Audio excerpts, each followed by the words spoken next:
Hey guys, welcome back to the channel. Thanks so much for clicking. It means a lot to you guys. Keep looking. If you guys keep looking, I'll keep making. So as someone who spent the entirety of Survivor 41 hating Survivor, and when I say hating, I mean I was extremely frustrated with the show.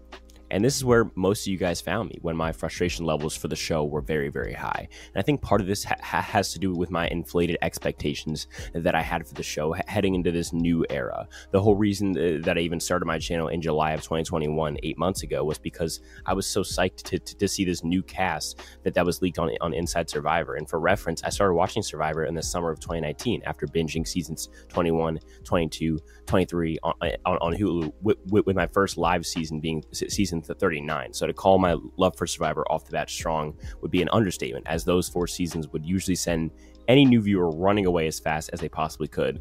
Then after Winners at War aired, when Survivor's future was in question, I went back and watched every single season except Thailand, because gross, and that really solidified my super fandom for the show. I absorbed every interview, every podcast. Being a Survivor YouTuber became my dream, and so finally when Survivor 41's cast drop in the season aired, I was so hyped for the season that I started my channel, and I was so positive on the season aside from a few kinks, and I thought we were set for one of the best seasons ever.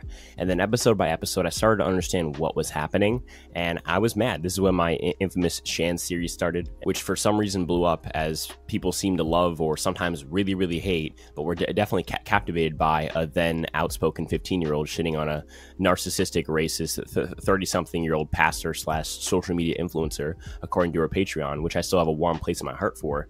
And I also still stand by all of it, but it's just not the type of content I want to make anymore. So as the season became worse and worse, I was even more worried for the next season, since at first glance I thought for sure that the 42 cast was going to be terrible. In fact, I literally made a video called "The 42 cast is the worst cast ever" when their EW bios drop, and boy was I wrong. Now again, I don't want to jump to conclusions too early, as I've already caught myself doing during my live post-game shows for the past few weeks. Like my podcast co-host, the bitter juror, has reminded me, it's still very early in the season. I don't want to get my hopes up again like last season and then be disappointed yet again. I'm going to put his channel link in the description. He's actually elderly, so I think he needs the ad revenue pretty bad.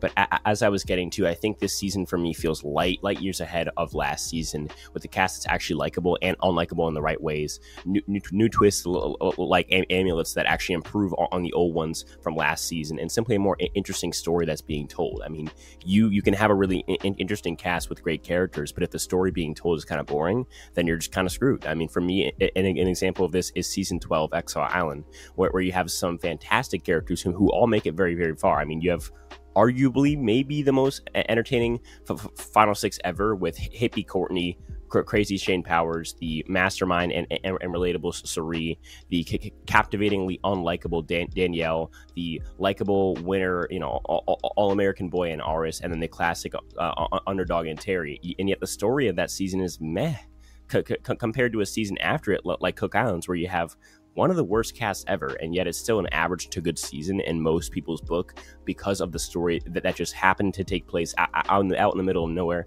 between a bunch of strangers. And I think with 41, you had a very unlikable cast paired with a very meh story, paired with a very meh winner, paired with objectively bad twists, paired with objectively bad identity politics, and you got a shitty season. And what makes me so excited about 42 is that we've got none of that so far. Episode 1, we got a sick opening where Jeff hypes up the season, and then we get a packed opening challenge with amulets and fake blood, as well as the dislocated shoulder, not to mention some cool first confessionals from what will seemingly be the main characters of this season, with Marianne, Drea, Omar, Tori, Jonathan, and more. We also got camp life scenes from all 3 tribes, with immediately interesting dynamics, especially on the Ika tribe, who we get to see go first. We also get to see a super fan flame out in the first episode, of which actually blocked me on Twitter, which is hilarious, which is always fun. And then the second episode, we really get what feels like an old school episode, with the episode opening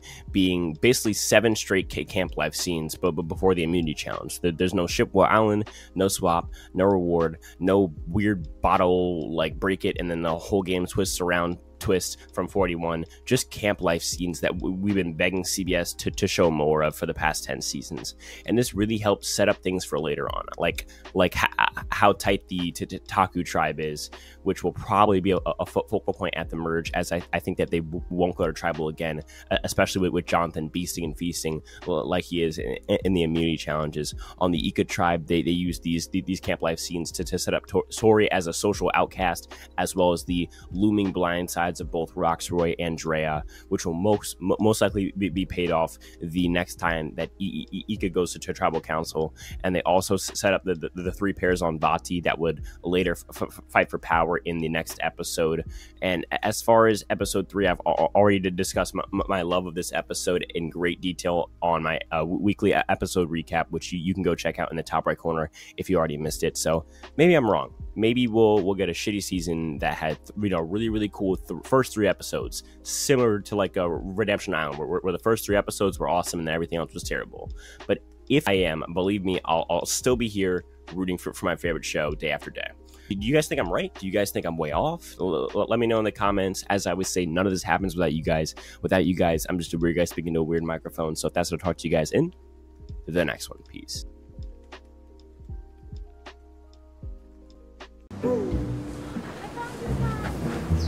We haven't found anything yet. Find the papaya? No. Oh, this is the path I was on.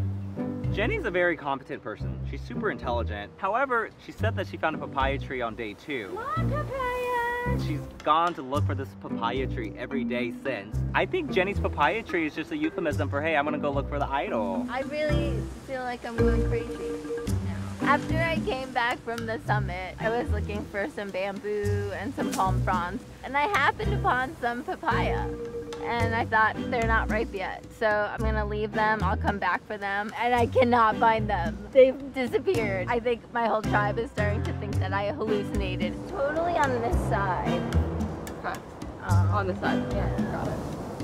Jenny has not left camp alone once, but within 30 minutes of returning from some secret rendezvous, you go off by yourself? Come on, like, do you think we've not seen this game? My goodness, look at this, guys. What? Oh! It's got to be good. That's right, that's right. I'm going to tell you right now, we're eating this right now. After 4 days of searching, Mike, Chanel, and I walk back as we're looking for extra palm fronds. We finally find the papaya tree. Mike looks down, there's a ripe one. How did I miss that? Yay! Ba-boom! So we have a little papaya, a little sweets. Get to the papaya dance.